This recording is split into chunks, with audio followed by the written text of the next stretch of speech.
more folk. Right. Yeah. So.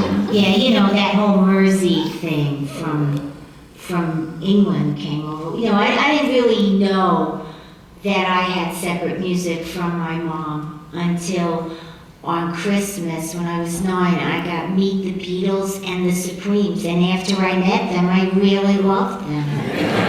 And so that was our music, so I never thought about that anymore.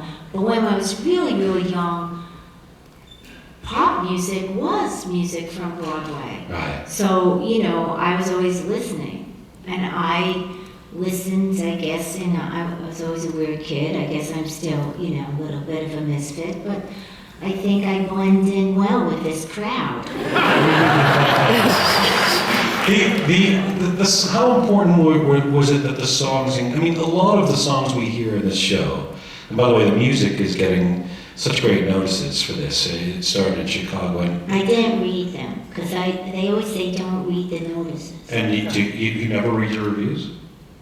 No, not till after. If I could find them, I do. Because you don't want to have a third eye. Right. You know, as a performer or a writer. I mean, sometimes you do, but I don't dwell on them. I think, oh, that's a good point, or oh, that isn't it. Then if I get too hung up on it, I go, okay, that's enough.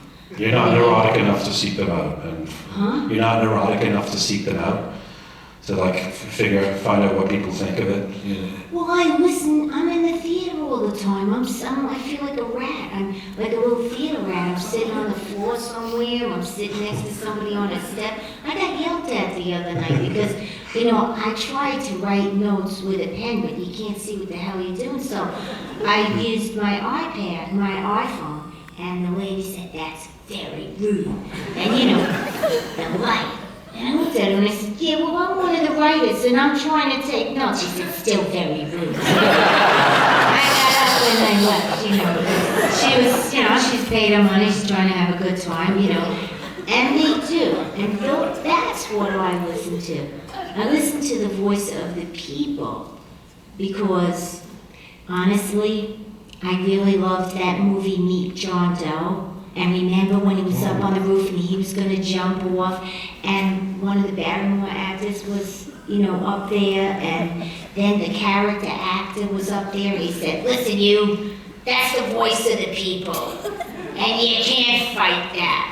And I thought to myself, yeah, and ever since then, I listen to the voice of people. You talked a bit about... And Harvey and Jerry, if they don't like it, I listen to them. You care what they say. We talked about some of the things that are important to you in terms of wanting to affect the world, change the world. Many of the songs in Kinky Boots are about parental expectations and how that affects their kids. You have a 15-year-old son, Declan. Was there something about parenting you wanted to express through this musical? Well, it actually is about, I mean, you know, there's some stuff in this play that's a little like, you know, you think of Harvey Firestein, you don't think of Gandhi. But, right? Never.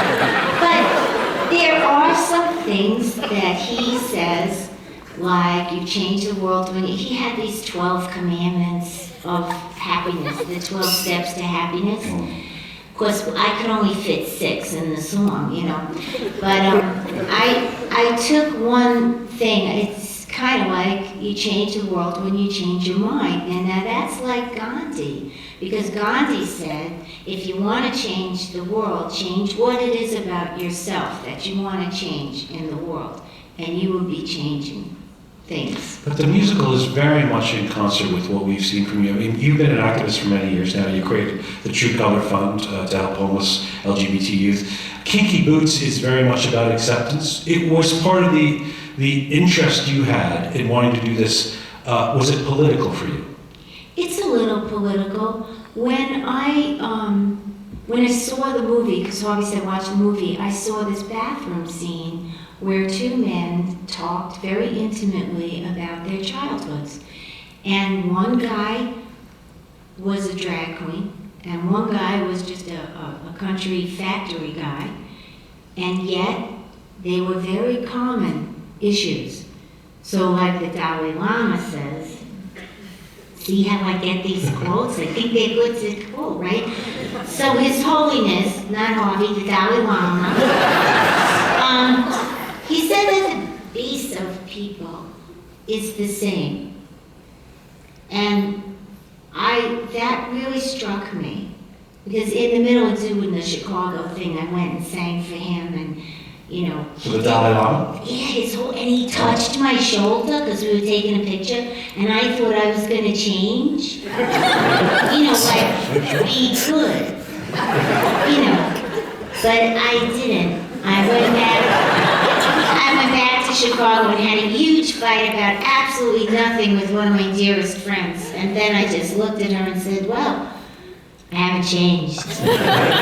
So, I'm still ridiculous. So I think that when I saw the bathroom scene and that basis of the two men, the basic human quality of needing the acceptance of your father, it struck me, and I felt that as a mom, I've seen it.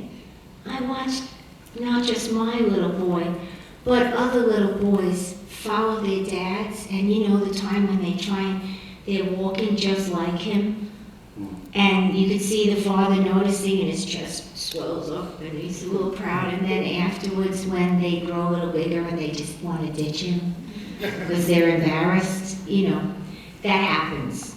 You're young, it happens. Time is the great equalizer. You'll all get there. Anyway, so I just thought that as a human being and as a mom, I could write something, and I started